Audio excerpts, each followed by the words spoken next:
Good morning. कैसे आप? मजे में? आप मजे में रहे ऐसे दिल से प्रभु को प्रार्थना। सच्चा आदमी कौन? जो सब कुछ मिल जाने के बाद भी विनम्र रहे, वो सच्चा आदमी है।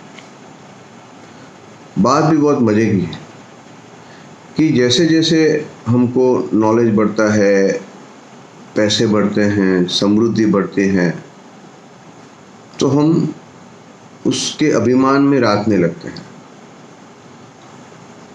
हमें गुरूर आ जाता है। लेकिन सही मानों में हमें विनम्र बनना है। जैसे नॉलेज बढ़ता है, इज्जत बढ़ती है, तो हमें विनम्र बनना है, शांत बनना है। अभिमान तो रखना ही नहीं। ये बात बहुत ही अच्छी जानने को मिली। श्री कृष्णाय नमः। भागवत जी में ये भागवत है, वो वेद रूपी कल्पवृक्ष का फल है। और हमें समझो कि आम खाना है, तो हमें आम को खाना पड़ता है, नहीं कि आम के पेड़ के पत्ते खाने हैं, उसकी डाली को चूसना है। उसमें हमें वो आम का रस नहीं मिलेगा। तो उसी तरह भागवत जी का हम पान करेंगे, सत्संग करेंगे, तो ही हमें सब वेदों का निचोड़ मिलेगा, पुराणों का निचोड़ मिलेगा। तो सबसे अच्छा जो फल है वो भागवत जी है। वो कैसा है? वो सीडलेस है। यानी कई बार हम क्या करते हैं कि आम के छिलके निकाल देते हैं, उसकी गुठली निकाल देते हैं और आम खाते हैं। ये सीडलेस अंगूर जैसा है। उसको पूरे के पूरा खाना है, उसमें कुछ भी निकालने जैसा नहीं।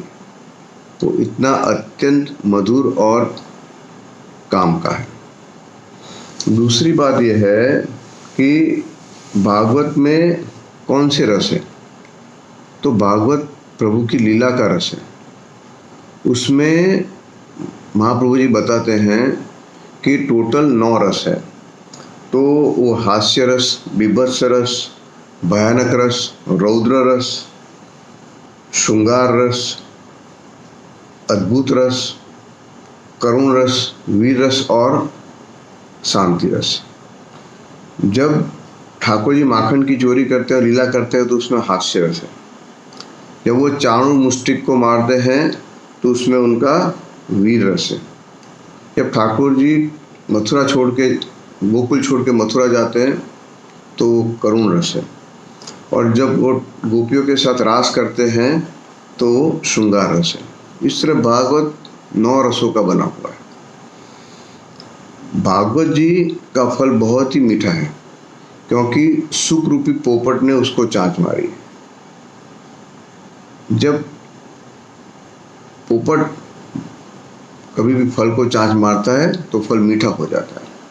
तो सुखदेव जी जब ये भागवत की कथा हमको कहते हैं, तो अत्यंत मीठी है।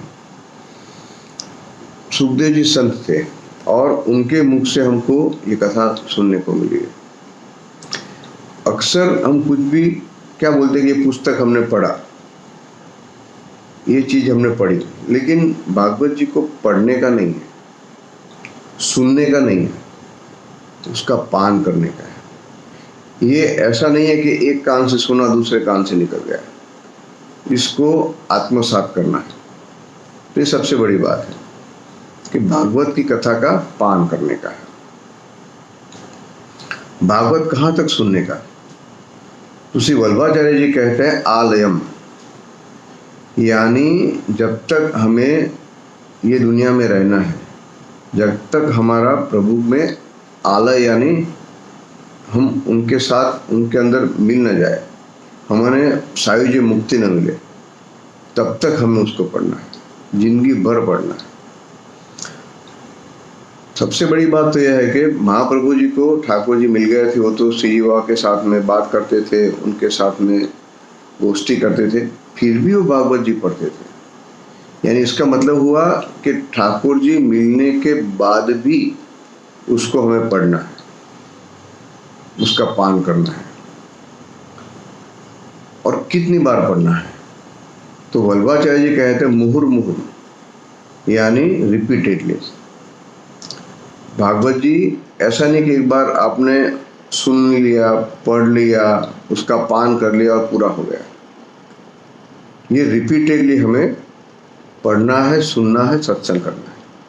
जिस तरह लोहे का रॉड होता है, उसको आप एक ही हथौड़ी के घा से कट नहीं कर सकते, उसको रिपीटेडली हमें उसको मारना पड़ता है हथौड़े से, तब जाके वो टूटता है।